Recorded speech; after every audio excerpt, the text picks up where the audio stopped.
토요일 본문은 무엇이었냐? 다윗이 3만 명과 함께 그동안 방치되었던 여호와의 궤를 모셔오는 장면에서 그만 수레가 흔들리자 손을 댄 우사가 죽임을 당한 그러한 내용이었습니다. 다윗이 이 일을 위해서 애를 썼음이 분명합니다. 6장 3절을 보시면 그들이 하나님의 궤를 그냥 수레가 아니라 새 수레라고 했기 때문입니다. 다윗이 애를 쓴 거예요. 나름대로 정성을 다했습니다. 그리고 사울 시대 때부터 이미 방치되어 있었던 블레셋 사람들이 여호와의 궤 때문에 아주 큰 혼이 나죠. 그래서 이렇게 수레에 실어가지고 보냅니다. 빈 수레에다가. 그래서 방치되어 있었던 그 궤를 이제 다윗이 온 이스라엘의 백성으로 세워진 이후에 그것을 데리고 모셔오는 것입니다. 아미나답의 집에서부터 하나님의 궤를 모셔오는데 소가 뛰자 우사가 이렇게 잡지요. 그때 하나님께서 그를 치십니다. 왜 그럴까요? 왜 그랬을까요? 하나님께서 민수기 4장에서 분명히 하나님의 궤를 운반할 때, 즉 광야에서 그 궤가 이동할 때에는 레위 지파 가운데 있는 고핫 자손이 메고 이동하라고 말씀하셨기 때문입니다. 다윗이 새 수레를 준비하고 3만 명이나 동원한 것은 참 칭찬받아 마땅한 정성입니다. 그러나 그 정성에 무엇이 빠졌느냐? 바른 지식이 빠졌다 이것입니다. 하나님께서 다윗에게 주신 또 왕들에게 주신 말씀 신명기 17장 18절 19 20절 말씀 한번 들어보십시오. 그가 왕위에 오르거든 이 율법서의 등사본을 레위 사람 제사장 앞에서 책에 기록하여 평생에 자기 옆에 두고 읽어 그의 하나님 여호와 경외하기를 배우며 이 율법의 모든 말과 이 규례를 지켜 행할 것이라. 그리하면 그의 마음이 그의 형제 위에 교만하지 아니하고 이 명령에서 떠나 좌로나 우로나 치우치지 아니하리니 이스라엘 중에서 그와 그의 자손이 왕위에 있는 날이 장구하리라. 그렇습니다. 아마 다윗이 이 말씀을 알았더라면 새 수레에다가 여호와의 궤를 척 싣고 오는 실수를 범하지 않을 것입니다. 우리가 익히 아는 본문이지만 아주 중요한 교훈, 무조건 열심히 하는 것만으로는 바르지 않다는 것입니다. 한 군인이 있습니다. 선임병이 삽을 한 자루 주고 땅을 팔아 합니다. 그런데 군에 처음 들어온 초임병은 땅 파는 법을 몰라요. 그냥 열심히 신용만 하는 법입니다. 그렇게 열심히 땀을 쏟아도 땅 파는 법을 제대로 가르쳐주지 않으면은 아무리 오랜 시간 땅을 파도 효과가 없는 것입니다. 그러나 먼저 앉혀놓고 시범을 보여주면서 그 법을 가르치면 효율이 늘어나는 법이죠. 세상의 일도 바른 지식에 기초하지 않고 노력만 해서는 안 된다는 것입니다. 하나님의 일은 이보다 더하지요. 바른 지식에 근거하여 여호와를 섬겨야 합니다. 우리가 이른바 바른 지식에 근거하지 않고 열심만을 강요할 때 한국 교회 안에 일천 번제 예배 이런 거 있습니다. 이런 예배는 없어요. 솔로몬이 일천 번제를 드린 것은 바로 그 자리에서 1000마리의 동물로 제사를 드린 것을 말하는 거지 예배를 1000번 드렸다 그런 말이 없어요. 지성이면 감천이다 이런 마음으로 하나님 앞에 그런 정성을 드린 것은 갸륵하나 성경에 근거한 바른 지식은 아닙니다. 제가 저희 선생님과 함께 합신 선생님과 함께 부평에서 식사를 마치고 그분이 세미나 하시는 교회까지 이렇게 동행한 적이 있습니다. 합동측 교회인데 2013년 표에 선 11조 이런 게 있어요. 정성은 갸륵하나 성경에 그런 말이 없어요. 그것은 여호와께 책망을 받을 일입니다. 그런 일은 없어요. 하나님께 받은 대로 감사함으로 자원해서 드리는 것이지 선 11조처럼 무슨 은행처럼 하는 일은 없습니다. 여기서 우리는 중요한 원리가 있어요. 다윗의 실수를 통해서 우리가 알아야 될 거, 여호와를 섬길 때는 성경에 기록한 바른 지식 위에서 우리가 주님을 섬겨야 한다는 것입니다. 우리 예배 형태가 비슷하지 않아요? 그 중에 예배 형태의 가장 많은 비중을 차지하는 것은 설교를 듣는 것입니다. 하나님의 말씀을 배우는 것이에요. 과거에는 우리가 11시 예배 드릴 때에 작년 성경 공부란 것이 있습니다. 그것은 회복해야 될 아주 중요한 전통이에요. 왜 이렇게 공부와 배우는 것을 강조합니까? 좀 느리고 조금 좀 부족해도 팍 뻗어나가지 못하는 것처럼 보여도 하나를 순종해도 바른 지식 위에서 순종하는 것이 중요하기 때문입니다. 여호와께서 주님께서 이것을 강조하셨습니다. 그래서 우리 예수님께서 이 땅에서 하신 세 가지 일이 있잖아요. 가르치시고 선포하시고 제일 마지막이 병자를 고치시는 일. 이 선포와 가르침과 치유가 늘 같이 가지만 항상 앞에 있는 것이 선포와 가르침입니다. 이 가르침.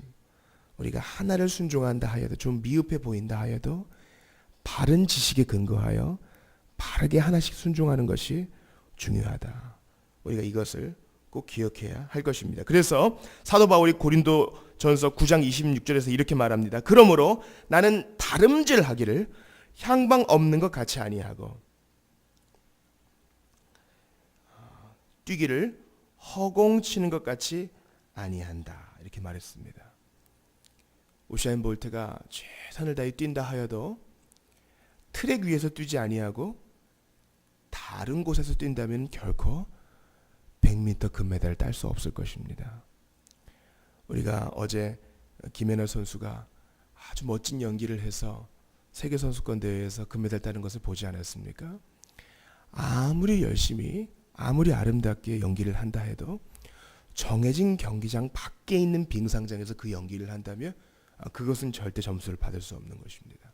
마찬가지로 우리는 항상 성경에 근거하여 바른 지식 위에 서며 오늘도 하나님 말씀 배우기에 열심을 다하는 그리스도의 학교의 학생이어야 한다. 이것입니다.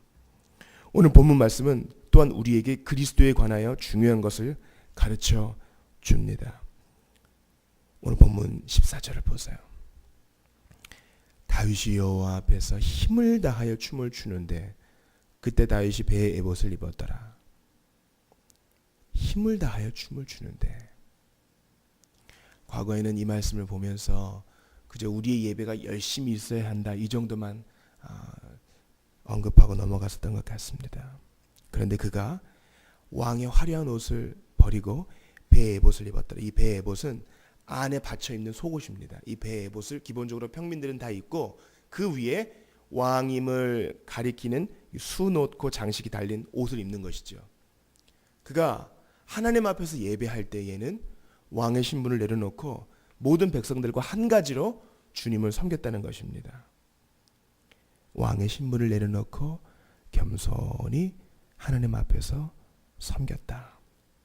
우리는 이 본문을 통해서 마땅히 하나님의 영광을 내려놓으시고 왕의 보좌를 내려놓으시고 우리와 같은 모습으로 마치 다윗이 평민들과 같은 옷을 입고 여호와 앞에서 같이 기뻐했던 것처럼 그렇게 낮은 모습으로 겸손했던 것처럼 우리 예수님의 모습을 완성된 다윗,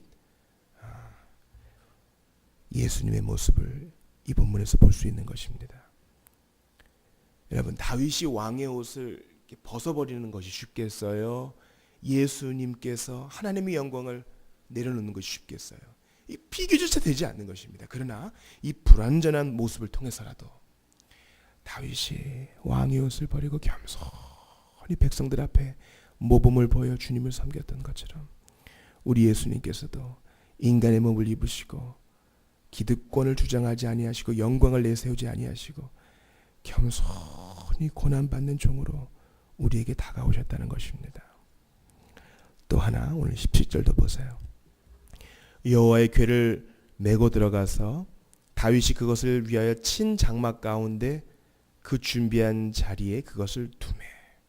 바로 윗절에 보면 다윗 성이라 그랬는데 다윗을 위해선 궁궐이 있었는데 17절에서 여호와의 궤는 어디에 들어갑니까? 그것을 위하여 친 장막 가운데. 이것은 다윗이 자기는 높이고 여호와의 궤는 홀대했다 이런 말이 전혀 아닙니다. 왜 장막을 세워서 거기에 궤를 두었을까요? 우리 예수님께서 내가 다윗의 장막을 다시 일으키자 왜 그랬을까요? 하나님이 왜 이것을 기뻐하셨을까요? 이 장막이 뭐예요? 요한복음 1장 14절에 뭐라고 되어 있습니까?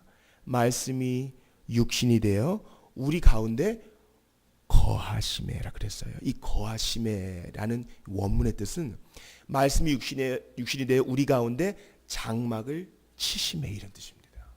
놀라운 표현이에요. 우리 주님께서 승천하셨다는 표현은 이 땅에서의 장막 옷을 접으시고 출애굽하셨다 이런 표현입니다. 우리 예수님께서 친히 이 땅에 인간의 몸을 입고 오신 것은 이 땅에 장막을 치셨다 그런 표현입니다. 그래서 오늘 우리는 본문 17절에서 다윗이 여호와의 궤를 장막 가운데 두었다. 이 말은 여호와의 말씀이 여호와의 궤는 그 안에 하나님의 율법 말씀이 있잖아요. 주님께서 허락하신 만나가 있고 지팡이가 있고 그 하나님의 임재 하나님의 말씀이 어디에 들어갔다? 장막 안에 들어갔다. 그것은 무엇입니까? 태초부터 있었던 하나님의 말씀이 예수 그리스도께서 장막 인간의 육체 안에 들어오셔서 우리 가운데 자신을 나타내셨다. 이 말씀은 그러한 깊은 의미가 있는 것입니다. 우리가 고난주간 특별 새벽 기도회를 또 세겹줄 기도회를 준비하면서 이것을 잊지 않았으면 좋겠어요. 우리 주님께서 이렇게 자신을 낮추셨다. 다윗이 왕의 옷을 벗고 평민들이 입는 에봇을 입었던 것과 비교할 수 없을 정도로 깊은 겸손을 보이셨다. 이것이 우리에게 도전을 줍니다. 우리 주님께서 이렇게 섬기셨으니 우리가 어떻게 주님께 토를 달 수 있겠는가 그런 생각을 합니다. 우리 주님께서 누추한 인간의 옷이라는 장막을 입으셨으니 우리가 주의 복음으로 인하여 주님 섬기는 것으로 인하여 수모를 당한다 해도 불평할 수가 없을 것입니다. 하나님 바른 지식에 근거한 열심으로 이러한 겸손 위에 서 있게 해주십시오. 기도해야 할 것입니다. 오늘 열방을 위한 기도 IT 중앙 아메리카에 있는 나라입니다. 부두교 신자들이 대중매체를 통해 개신교 신자에 대한 적대감을 더욱 노골적으로 표현하고 있는데 성도들이 성령 충만함 받아 그리스도의 사랑과 권세를 나타내게 하소서. 우리 IT를 위해서 기도하고 오늘 본문 말씀 붙들고 기도합시다. 겸손하게 하소서. 바른 지식 갖게 하소서. 장막을 입으신 예수님 닮게 하소서. 또한 교회 대청소가 한 주 미루어졌습니다. 온 성도들이 주님의 섬기심을 체질화하여 기쁘게 서로를 섬기게 하옵소서. 우리 같이 기도하겠습니다. 하나님 아버지 감사합니다. 오늘 본문을 통해서 정말 귀한 금광과 같은 하나님의 가르침과 교훈이 있음을 보았습니다. 일생 동안 바른 지식 위에서 주님을 제대로 섬길 수 있도록 저희들이 그리스도의 학교에 충직한 제자와 학생으로 바로 서게 하옵소서. 하나님 하나하나 순종하고 때로는 좀 느려 보여도 바른 하나님 말씀 아는 위에 서서 한 걸음씩 갈 수 있도록 우리 모두에게 말씀에 대한 줄임과 목마름과 배고픔이 있게 하여 주시옵소서. 하나님 다윗이 베옷을 입은 것과 비교할 수 없을 우리 예수님의 겸손함과 낮아지심을 우리 모두가 다 보고 배우며 우리가 체지로 할 수 있기를 바라고 원합니다. 하나님 아버지 간절히 바라고 원하옵나이다. 하나님께서 여호와의 궤가 장막에 들어간 것은 말씀 되신 그리스도께서 장막 인간의 몸에 거하사 우리에게 그 사랑을 보이시고 하나님의 뜻을 남김없이 전하셨음을 우리가 기억을 합니다. 아버지 이러한 겸손과 낮아짐이 뼛속까지 체질화될 수 있도록 은혜를 주시옵소서. 우리 교우들 이 한 주를 살아갈 때에 일상으로 돌아갈 때에 나의 소리를 높이기보다는 그리스도의 낮아지심이 우리를 감동하여 오늘도 고개를 숙이고 오늘도 좀 져줄 줄도 알고 오늘도 기꺼이 낮아질 줄도 알고 하나님 앞에서 기꺼이 기도하면서 상대방을 배려할 줄도 아는 승리의 한 주가 되게 하여 주시옵소서. 교우들 건강 지켜주시고 심령의 강인함도 허락하여 주시사 주신 말씀